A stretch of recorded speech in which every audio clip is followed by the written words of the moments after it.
maatiin hiyyummaan rukutame maatiin hiyyummaan mana ari'ame ilmaan ofiillee dhabee fuuldura ofiillee dhaba.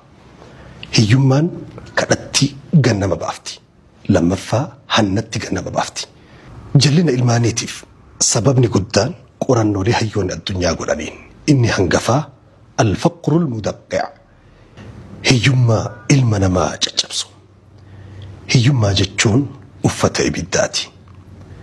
Hiyyummaan hanqina abbootii qabeenyaa yoo dhoksellee jabeennaa fi gaaromminaa hiyyoolee immoo ni awwaala.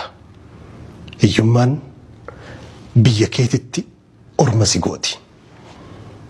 Biyya ambaatitti immoo abbaa biyyaa si fakkeessiti. Hiyyummaan biyya nama dhabsiisuu caaltee ilmaan kee akkati dhabdu si gooti. Maatiin mana isaa keessatti hiyyummaan akka awwaaraatti mana san guutee taa'u. Maatiin sun ilmaan irraa milkaa'uun isaa ni ulfaata. Ilmaan maatii hiyyooman keessaa bayan tajaajila bu'uura jireenyaa jedhaman guutuu argachuu hin danda'an. Hangafa irratti mana barnootaa qulqullina qabu. Qulqullina kan qabnellee sababa daftaraa fi qalama bituu dadhabuutiin waan mana barumsaatiif barsiisaa kafalan dhabuutiin mana barumsaa dhabuu danda'a. Ilmaan mana barumsaa yookiin qaraatii dhabdi immoo madrasatu shawaari'a mana barumsa karaa gubbaa ka duriyyiin barsiiftutu jira. Sartifikeeta hannaa digrii tokkoffaa lammaffaan kun hannaan eebbifamee kun suusii fi araada gargaraatiin eebbifamee bahu madrasaa san keessa seena mana barumsaa san keessa.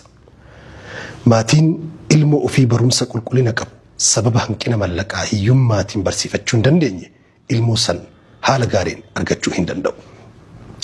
Lammaffaa barumsa birachi dabree maatii garii keessa irra heddumminaan keessattuu Afrikaa fi biyya keenya qabatee maatii nyaata guyyatti yeroo tokko yookiin lama qofa nyaatu jira. Ilmoon amma waa nyaachuu waa dhuguu barbaaddi. Sababa waan garaa isii gahu mana isii keessaa dhabduuf jecha waa lamatti gabbaati. Laman keessaa inni jalqabaa kadhatti gabbaati akkuma har'a magaalaa gurguddaa keessa wayita deemnu ijoollee xixiqqoo miila nama qabdee gara socho'uun dhabee namni ofirra qaanfatu gahu jechuudha. Wayita ifaan tiraafikaa ifu nama 10-20 dhufanii konkolaataa kee marsan. Baalagummaa qofaa miti hiyyummaa gadi baase. Maatiin hiyyummaan rukutame.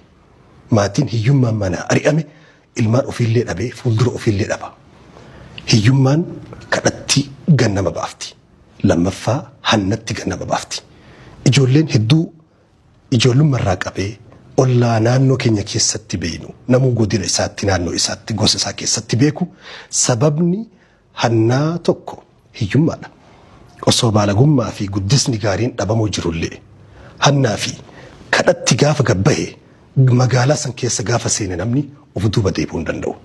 Inni biraa wanti guddisa ilmaanii keessatti hiyyummaa keessa ilmaan jallisu keessaa tokko التعامل مع الفئة المتطرفة جروبي سيران ألباتي دريجان هو جنمتو كان تقطع تاعي أكموتي أججو كون هاتي في ديجان كان جلاتو في ديجان كان سيستم الدداغو ديتي ملك أكسفو دي في ديجان وجين شيري أمالي مقالاك يستن هنو كيسان كيستن كبيتن تا بولو مقالتي جلنا المانيتيف وان هيومان نمقوتو بيجرانا مباسو ما ترانا ما فقيسو سببا hiyyummaatiif jecha maatiin haati waa rizqii waa dhafaan kaahatan gurshaa jireenyaa barbaacha mana dhooltu.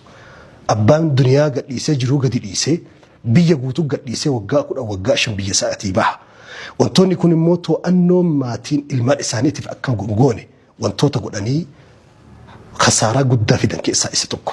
Walumaa gala mee isinuu wal jidduutti haasa'a waan guddisa ilmaanii keessatti sababni guddichi hiyyummaan maatii facaasee mana bittinneessee guddisa keessatti khasaaraa guddaa uumu keessaa tokko hiyyummaadha.